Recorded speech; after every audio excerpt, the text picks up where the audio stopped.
অনেক দিন পর চলে এসেছিলাম পিসি বাড়িতে, এবং পিসি বাড়িতে এসেছিলাম তার একটা কারণ আছে অবশ্যই। তোমাদের সেটা এক এক করে জানাবো। দেখো, আমার পিসি বাড়ি কিন্তু পুরোটাই গ্রামে, আমাদের বাড়িও গ্রামে, কিন্তু পিসি বাড়ি থেকে কোথায় গেলাম এক এক করে ভিডিও দেখতে দেখতে তোমরা সবই বুঝতে পারবে। আর পিসিদের এই যে কলটা দেখতে পাচ্ছ ঢাকনা দেওয়া, কারণ ঢাকনার পিছনে একটা কারণ আছে, যাতে নলকূপের ভিতরে কোনো পাখি পড়ে নোংরা না ফেলে।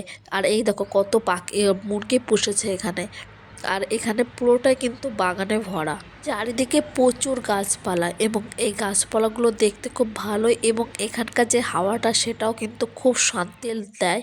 পরিবেশটা খুবই সুন্দর দেখতে। এবং তার মাঝে আমরা একটা জায়গায় যাব, এতটাই জাগ্রত যে সবাই শিব মন্দির, শিব পুজোর পরের দিন বা শিব পুজোর আগের দিন প্রায় প্রতিদিন সোমবার করে খুব এখানে সবাই জল ঢালে। আর দেখো এই যে গাছটা দেখতে পাচ্ছ, এই গাছটা কিন্তু একটা বট গাছ, পুরনো 500 বছরের পুরনো এই গাছ। এই গাছে কিন্তু অনেক কাহিনী লুকিয়ে আছে এখানকার মানুষদের কাছে। তাই দেখো গাছটা কিন্তু অনেকটাই বড়, এবং অনেকটাই কিন্তু জায়গা জুড়ে রয়েছে। আর এদিকে দেখো রাস্তায় প্রচুর ধুলো হচ্ছে বলে সব ছেলে মেয়েগুলো রাস্তার কিন্তু জল ঢালছে, কারণ অনেক দিন বৃষ্টি হয় না। আর বৃষ্টি না হওয়ার কারণে রাস্তায় প্রচুর জল জমে গেছে, এর ধুলো হয়েছে, তাই জল দিয়ে তারা কিন্তু সব করছে। তাই সবাই কিন্তু রাস্তার কাজেই লেগে রয়েছে। কিন্তু এদের কিন্তু খুব কষ্টও হচ্ছিল, দেখলাম অনেক দূর থেকে নলকূপ থেকে জলগুলো এনে এরা জলগুলো ঢালছিল, এবং এরা কিন্তু খুব ভালো একটা কাজ করছে। এই কাজটা কিন্তু সচরাচর কেউ করে না।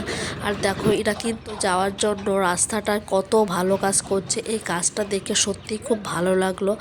এবং এই দেশের জন্য সব যে ভাবে সেটাই কিন্তু অনেক ব্যাপার, কিন্তু এই বয়সের ছেলেমেয়েরা কিন্তু ভাবে, এটা কিন্তু ওদের আমাদের কাছে অনেক পাওয়ার বিষয়। তাই দেখো ওরা কিন্তু অনবরত জল টেনেই যাচ্ছে এবং জল ঢেলেই যাচ্ছে, এটা কিন্তু খুব ভালো লাগলো দেখতে। এইভাবে আমাদের পুজোটা কিন্তু কমপ্লিট হয়ে যাচ্ছিল, এবং পুজোগুলো করতে করতে অনেকটাই টাইম লেগে গেছিলো, কারণ প্রচুর ভিড় ছিল। সে ভিড়ের মাঝে আমরা করছিলাম আস্তে। এবং এই দেখো পরিবেশটা কতটা শান্ত এবং গ্রাম্য পরিবেশ, সত্যি খুব ভালো লাগে। এই দেখো এই বাচ্চাটাকে কত সুন্দর লাগছিল দেখতে, আমার সামনে এসে একটা ছবি তুলে নিল, খুব ভালো লাগলো। এবং সবাই কিন্তু পুজো দিতে ব্যস্ত আছে।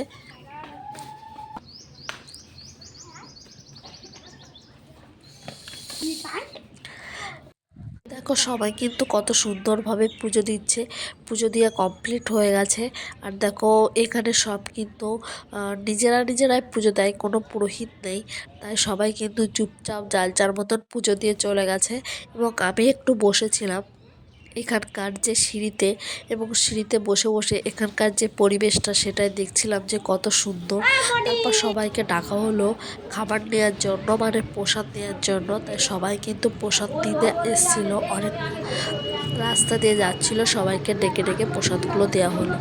এইভাবে দেখতে দেখতে অনেকটা সময় কেটে গেল, এবং আমরা এখানে আমাদের খুব ভালো লাগলো, কারণ এখানে যে মন্দির খুবই জাগ্রত মন্দির। তাই সবাই কিন্তু বসেছিলাম অনেকক্ষণ, এবং এইভাবে কিন্তু আমাদের অনেকটা সময় কেটে গেল এই বসে থেকে থেকে।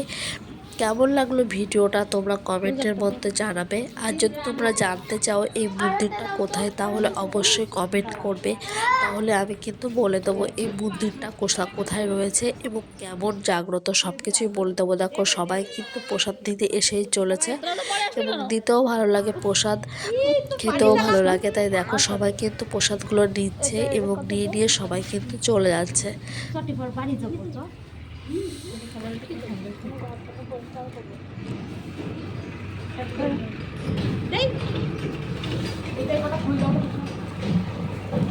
এইভাবে আমাদের পুজো দেওয়া কমপ্লিট হয়ে গেল। তোমাদের ভিডিওটা কেমন লাগলো কমেন্টের মাধ্যমে অবশ্যই জানাবে।